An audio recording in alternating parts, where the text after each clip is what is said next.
আসসালামু আলাইকুম। সবাইকে স্বাগত জানাচ্ছি বিডি ভিউজে। আপনাদের সাথে আছি আমি ফারজানা নিসা। ছাত্র জনতার গণ অভ্যুত্থানে ফ্যাসিস্ট শাসনের অবসানের মধ্য দিয়ে বাংলাদেশে একটি জাতীয় রাজনীতিতে পরিবর্তন ও ঐক্য গঠনের সুযোগ তৈরি হয়েছে। গণ অভ্যুত্থানে নেতৃত্ব দিয়েছে ছাত্ররা। আন্দোলনে সব মত ও পথের ছাত্ররা ঐক্যবদ্ধভাবে সংগ্রামে অংশগ্রহণ করে। আওয়ামী রেজিমের বিরুদ্ধে ১.৫ দশকের বেশি সময় ধরে রাজনৈতিক দলগুলো আন্দোলন করলেও তা সফল হতে পারেনি। এর প্রধান কারণ ছিল রাজনৈতিক দলগুলো এক প্ল্যাটফর্মে ঐক্যবদ্ধ হতে পারেনি। কিন্তু ছাত্ররা এই অসম্ভব কাজটি সম্ভব করে তোলে। ইতোমধ্যে বিশ্ববিদ্যালয়গুলোতে ছাত্র রাজনীতি নিয়ে নতুন করে আলোচনা শুরু হয়েছে।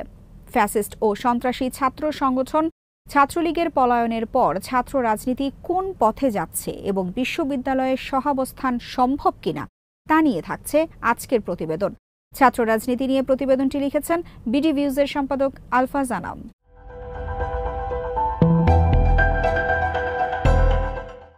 গণ অভ্যুত্থানে আন্দোলনরত সব রাজনৈতিক দলের ছাত্র সংগঠনের নেতাকর্মীরা অংশ নিয়েছেন।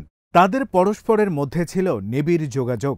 এই প্রথম জাতীয়তাবাদী ছাত্রদল, ইসলামী ছাত্র শিবির ও বাম ছাত্র সংগঠনগুলো ঐক্যবদ্ধভাবে ফ্যাসিস্ট শাসনের বিরুদ্ধে রাজপথে অবস্থান নিয়েছিল। ভুলে গেলে চলবে না, রাজধানী ও আশেপাশের শত শত মাদ্রাসার ছাত্রও এই আন্দোলনে শরিক হয়েছেন। তাদের ভূমিকা কোনো অংশেই কম নয়। যে ছাত্ররা মারা গেছেন তাদের বড় অংশ মাদ্রাসার ছাত্র।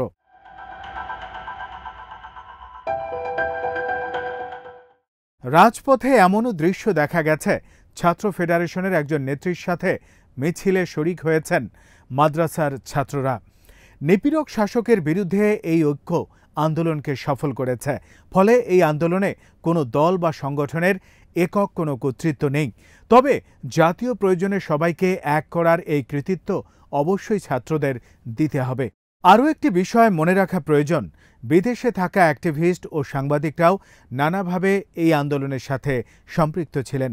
সমন্বয়করা যখন আত্মগোপনে ছিলেন, তাদের সুরক্ষা দিয়ে নিরাপদ স্থানে আশ্রয় ও তাদের বার্তা পৌঁছে দেওয়ার ক্ষেত্রে তারা বড় ধরনের ভূমিকা রেখেছেন।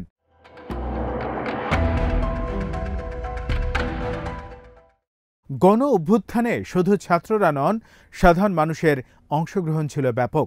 গত ১.৫ দশক ধরে সমাজের বিভিন্ন অংশের বিক্ষুব্ধ মানুষ রাজপথে নেমে আসে। এর মধ্যে বিরোধী রাজনৈতিক দলের হাজার হাজার নেতাকর্মীও ছিলেন। রাজনৈতিক দলের নেতাকর্মীদের অংশগ্রহণ এই আন্দোলনকে দ্রুত গণ আন্দোলনে রূপ দিয়েছে। ফলে এই আন্দোলনকে শুধু রাজনৈতিক আন্দোলন হিসেবে দেখার তেমন কোনো সুযোগ নেই। তেমনি শুধু ছাত্রদের আন্দোলনও এটি ছিল না। এই আন্দোলন ছিল ফ্যাসিস্ট শাসনের বিরুদ্ধে এদেশের মানুষের সম্মিলিত প্রতিরোধ।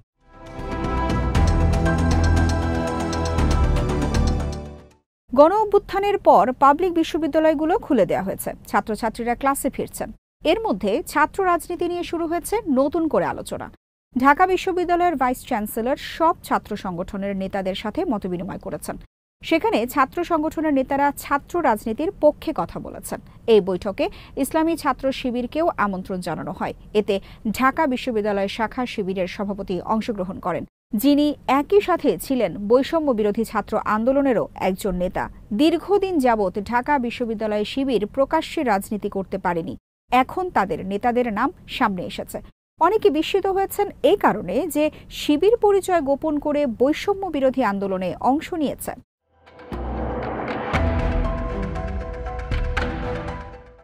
কোটা বিরোধী আন্দোলনের খোঁজখবর যারা রাখতেন তারা জানতেন এই আন্দোলনে শিবির ও ছাত্রদলের সক্রিয় অংশগ্রহণ ছিল। সংঘবদ্ধ রাজনৈতিক সমর্থন ছাড়া কোনো আন্দোলন সফল হতে পারে না। কোটা বিরোধী আন্দোলনের মতো সাধারণ ছাত্রদের সমর্থনপুষ্ট একটি আন্দোলনে বিরোধী রাজনৈতিক সংগঠনগুলো সম্পৃক্ত হওয়া ছিল স্বাভাবিক।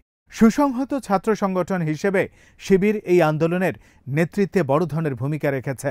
আন্দোলনে ছাত্র সমন্বয়কদের প্রায় ৫০% বেশি ছিল শিবিরের নেতাকর্মী। হাসিনার সরকার বিষয়টি অনুমানও করতে পেরেছিল। গোয়েন্দা রিপোর্টগুলোতেও তেমন প্রতিফলন ছিল। ছাত্রদলও শুরু থেকেই সক্রিয় ভূমিকা পালন করেছে। তারেক রহমান নিজেই ছাত্রদলের নেতাদের এই আন্দোলনে অংশ নিতে নানাভাবে নির্দেশনা দিয়েছেন।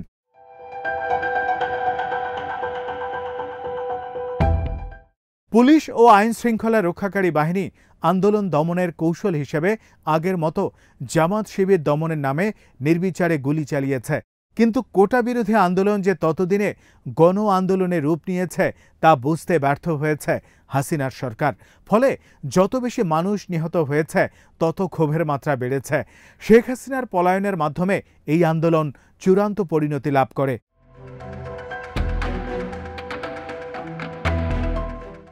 শেখ হাসিনা ১.৫ দশকের শাসনে ছাত্রলীগ যেভাবে বিশ্ববিদ্যালয়গুলোতে ত্রাসের রাজত্ব কায়েম করেছিল, সেখানে ছাত্রদল ও ছাত্র শিবিরের প্রকাশ্য রাজনীতি করা তো দূরে থাক, হলগুলোতে অবস্থান করা সম্ভব ছিল না।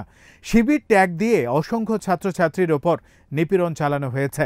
সেখানে পরিচয় গোপন রেখে বিশ্ববিদ্যালয় শিক্ষা কার্যক্রম চালিয়ে যাওয়া ছিল এক ধরনের চ্যালেঞ্জ।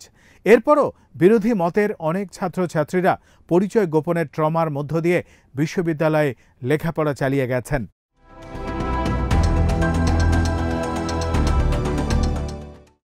আশার কথা হলো, গণ অভ্যুত্থানের পর ছাত্র সংগঠনগুলোর মধ্যে এক ধরনের ঐক্য আমরা দেখতে পাচ্ছি।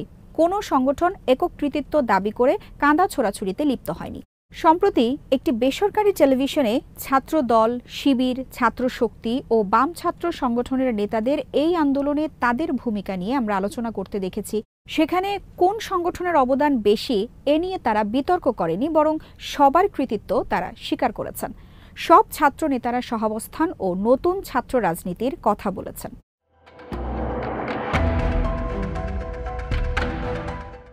অনেকে ধারণা করেছিলেন ছাত্র রাজনীতি বন্ধের পক্ষে শিক্ষার্থীদের অবস্থানকে শিবির সমর্থন করতে পারে, কারণ রেজিমেন্টেড ছাত্র সংগঠন হিসেবে ছাত্র রাজনীতি প্রকাশ্যে না থাকলেও শিবিরের কার্যক্রমে বড় ধরনের প্রভাব পড়ত না। প্রকাশ্য ছাত্র রাজনীতির সমর্থন করায় অন্য ছাত্র সংগঠনগুলোর জন্য এটি স্বস্তির কারণ হতে পারে।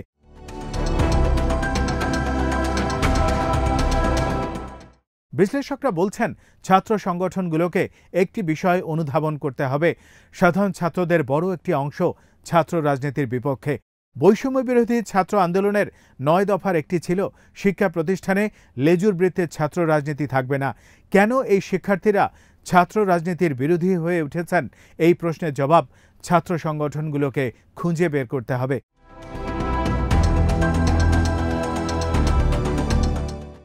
মোটা দাগে ছাত্র সংগঠনগুলো শিক্ষা প্রতিষ্ঠানে প্রভাব বিস্তারের চেষ্টা ও সহাবস্থানে অস্বীকৃতি থেকে সংঘাতের পরিবেশ সৃষ্টি হয়।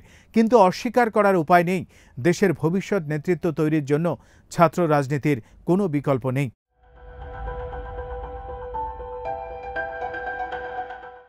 ছাত্র নেতারা এখন যে সহাবস্থান, নতুন রাজনীতির কথা বলছেন, তা এগিয়ে নিতে পারলে ভবিষ্যৎ বাংলাদেশকে জাতীয় ঐক্যের ওপর গড়ে তোলা সম্ভব হবে। ছাত্র সংগঠনগুলো অবশ্যই জাতীয় স্বার্থে আন্দোলন সংগ্রাম করবেন, যেমনটা তারা ফ্যাসিবাদী শাসনের বিরুদ্ধে করেছেন।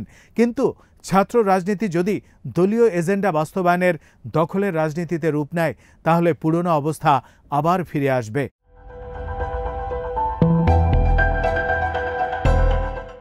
ছাত্রদের অধিকার ভিত্তিক রাজনীতিতে বাধা আসতে পারে রাজনৈতিক দলগুলোর ভেতর থেকে।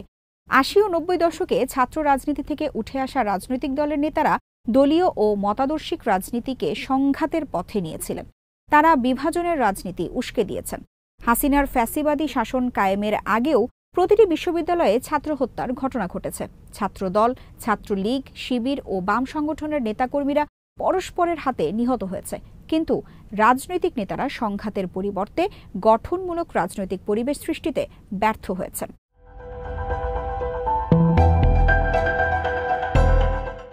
৯০ ও ৮০ দশকের সময়ের নেতাদের চেয়ে বর্তমান ছাত্র নেতাদের দায় অনেক বেশি। তাদের মনে রাখতে হবে, বাংলাদেশের স্বাধীনতার পর কোনো রাজনৈতিক আন্দোলনে এত বিপুল সংখ্যক মানুষের প্রাণহানি ঘটেনি। তাদের ডাকে সাড়া দিয়ে স্কুল মাদ্রাসার ছাত্র থেকে বিশ্ববিদ্যালয়ের শিক্ষার্থীরা প্রাণ দিয়েছেন।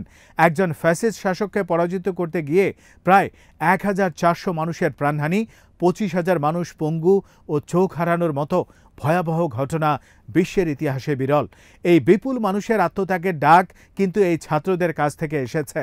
ছাত্ররা যে রাজনৈতিক সংগঠন করুক না কেন, তাদের কর্মকাণ্ডের জন্য এসব নিহত ও আহত মানুষের রক্তের কাছে তাদের জবাবদিহি করতে হবে।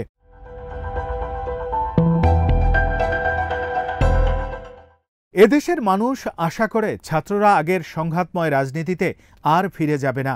কর্মসূচি ও গুণাবলীর মাধ্যমে নিজেদের রাজনীতিকে সংহত করবে। কেউ আর আত্মগোপনের রাজনীতি করবে না। সবাই ভয় ভীতিহীনভাবে তার মত প্রচার করতে পারবে। বিশ্ববিদ্যালয়গুলো হয়ে উঠুক বহু মত, পথ ও বিশ্বাসের প্রাণকেন্দ্র। তাদের জন্য লক্ষ্য হয় নতুন ধারার ছাত্র রাজনীতির মাধ্যমে জাতীয় রাজনীতিকে প্রভাবিত করা।